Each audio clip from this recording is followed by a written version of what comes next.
Alex Eala is about to play the most dangerous match of her entire career. Not the one everyone's talking about. Not the one filling up every tennis account's feed right now. A completely different one, happening first, and almost nobody has noticed it yet. Here's what the internet is currently obsessed with. Alex Eala could face the defending Washington champion. That's true. It's also the second most interesting thing on her side of this draw, because before she gets anywhere near that champion, she has to walk straight past an Olympic gold medalist. Round 1. Not the quarterfinals. Not some hypothetical Sunday. So let me tell you what's actually happening in Washington this week, because once you see the full picture, the headline everyone's chasing stops making sense. Claim 1. The match everyone's writing about has a real chance of never happening at all. Claim 2, and this is the one that matters more.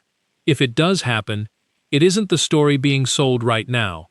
Underdog from the Philippines against the defending champion is the wrong frame.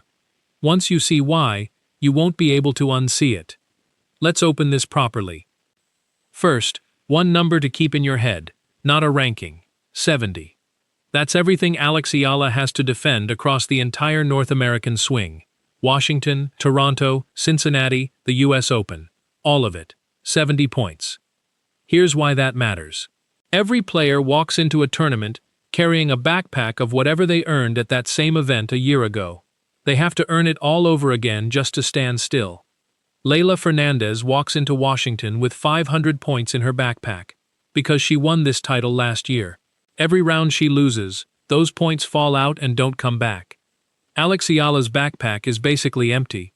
Last summer went badly for her. A first-round loss in Toronto, then a shoulder injury that pulled her off tour.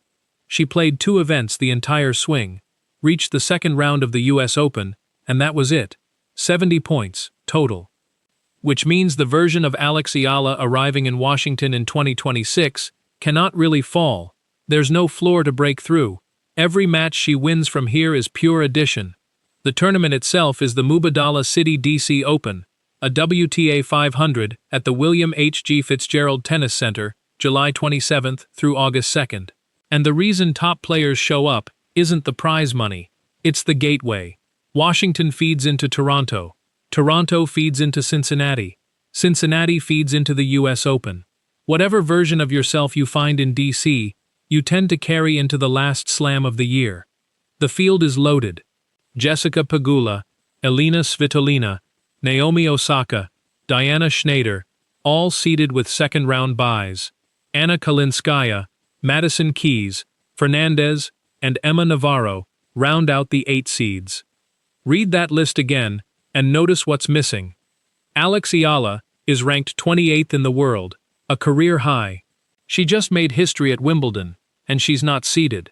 Not because she played badly, but because this tournament only seeds 8 players, and 8 is a very small number when Pegula, Osaka, and Keys all show up the same week. Being unseeded isn't a small technicality. A seed is protection. It means certain opponents physically can't be placed in front of you early. Eala has none of that. She's floating loose in a field full of Grand Slam champions, and the computer can put anyone in front of her. It did. One more date, worth writing down. August 24th. That's the seeding cutoff for the US Open. Eala currently sits at number 29 on the entry list. If she's inside the top 32 by that date, she becomes the first Filipina in history to be seeded at the US Open. 3 tournaments, 4 spots of cushion. That's the real scoreboard this month. Not trophies, a cutoff date, and 4 spots. Now, the name printed directly opposite hers. Round 1. Alex Eala versus Zheng Qinwen. Let that land. An Olympic gold medalist is in this draw as a wild card, and she landed on Alex Eala in the very first round. That's not bad luck. That's arithmetic. That's what happens when you're ranked 28th, and the tournament only protects 8 players. A wild card is more dangerous than people assume, because it carries no seeding, no protection, no position. It's a loose object rolling around the bracket. Usually that's a promising teenager or a local favorite. This time it's a former world number 5 with a gold medal from Paris. Zheng has been rebuilding all season after injuries. No points to defend, no seed to protect, no expectations weighing on her. She's arriving in exactly the same emotional state as Alex Eala, hungry, unranked in the seeding sense, and completely free. Two players with nothing to lose. On court 1, day 1. That's not a first round. That's a collision. And there's history here. September 2023, Asian Games semifinal. Eala was 18, ranked 190. Zheng was the overwhelming favorite. The first set was barely competitive, 6-1 Zheng. Eala went down 2-5 in the second, 1 game from losing, and then saved match point after match point, dragged it to a tiebreak, and won it. Broke serve early in the third, led 3-1, and for 20 minutes the Philippines was close to its first Asian Games tennis gold in 61 years. Then her body gave out. Zheng closed it out and went on to gold. Eala took bronze. So here's the real question. That was Eala at 18, ranked 190, playing with nothing to lose. This is Eala at 21, ranked 28, who 3 weeks ago beat the defending Wimbledon champion on center court. How much of that old match still applies? The case for her: she's a fundamentally better player now, bigger serve, better first-strike tennis, and she's learned how to close matches she used to lose. The case for worry: Zheng has never lost to her, not once. And in Hangzhou, Eala was the underdog with nothing to lose. On Monday, she's the higher-ranked player, expected to win by an entire nation. Pressure doesn't disappear when you improve, it relocates. And this will be their first ever meeting on the WTA Tour itself. No tour-level head-to-head, no pattern, no book on each other at this level. Neither has played competitively in months. Nobody actually knows what this looks like. But here's the part almost no one has framed correctly. Leylah Fernandez plays for Canada. She made a US Open final for Canada at 18. Last year she became the first Canadian to win this Washington title. Her mother is Filipino-Canadian, so if Fernandez gets past her opener and Eala survives Zheng, the match everyone's been posting about isn't the Philippines against Canada. It's two Filipina daughters standing on opposite ends of a court on American soil. Only one of them keeps going. Fernandez isn't the villain here, she's the mirror. A young woman with Filipino blood who made a slam final before Eala was even on tour, who's carried a flag that only tells half of who she is, for her entire career. And now here comes another young woman with Filipino blood, carrying the flag Fernandez doesn't get to carry. What does it actually mean to represent a people when your passport says one thing and your blood says another? Fernandez has never hidden it.